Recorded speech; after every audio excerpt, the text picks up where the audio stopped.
चला तर बालमित्रांनो, कसे आहात? आजच्या व्हिडिओमध्ये आपण शिकणार आहोत गोष्ट वाचन. वर्ग आहे दुसरी, पेज नंबर आहे 5, भाग 4 आणि 24वा धडा आहे. काय आहे रे धड्याचं नाव? फुलांचे संमेलन. मग फुलांचे संमेलन म्हणजेच काय रे? चला मग फुलांच्या संमेलनामध्ये कोणती कोणती फुले आलेली आहेत आणि त्यांच्या काय गप्पा सुरू आहेत हे आपण या धड्यातून वाचन करणार आहोत. चला तर मग तुम्हीही पेज नंबर 5 काढा आणि बोट ठेवून माझ्यासोबत वाचन करा. एका सुंदर बागेत सकाळीच फुलांचे संमेलन भरले होते. जाई जुई कर्दळीची सगळीकडे वर्दळ होती. झेंडू, कण्हेरी आणि जास्वंदी दिसत होती आनंदी. पिवळा आणि हिरवा चाफा शांत बसले होते.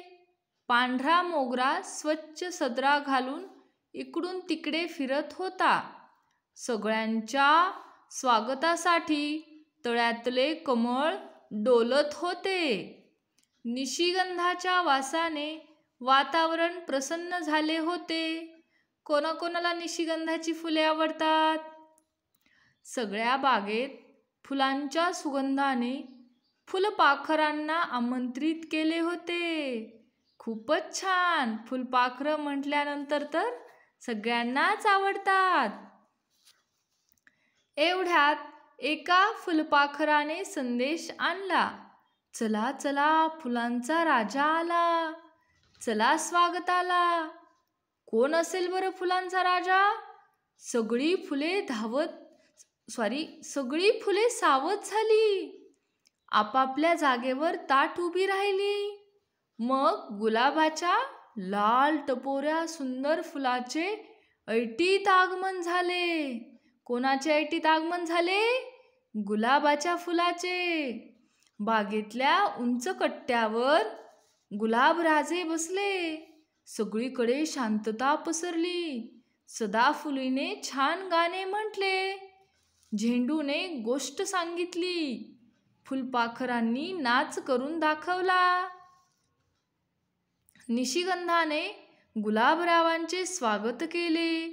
जाई जुई बाजूला उभ्या राहिल्या आणि गुलाबराजे उभे राहिले. मोठ्या उत्साहाने त्यांनी आपले भाषण सुरू केले. माझ्या सुगंधी मित्रांनो आणि मैत्रिणींनो, या संमेलनात आपण माझे स्वागत केले. माझे मन हरखून गेले. मी आज खूप आनंदी आहे. आजपर्यंत सगळ्यांच्या स्वागताला मीच पुढे असायचो, पण आज माझे स्वागत मन अगदी प्रसन्न झाले. मित्रांनो, आपला सुगंध असाच सर्वत्र दरवळत राहो. प्रत्येकाच्या जीवनात आनंद फुलावा असे मला मनापासून वाटते. धन्यवाद. सगळ्या फुलांनी पाकळ्या हलवल्या. जणू काही त्यांनी टाळ्याच वाजवल्या आणि तेथेच फुलांच्या संमेलनाची सांगता झाली.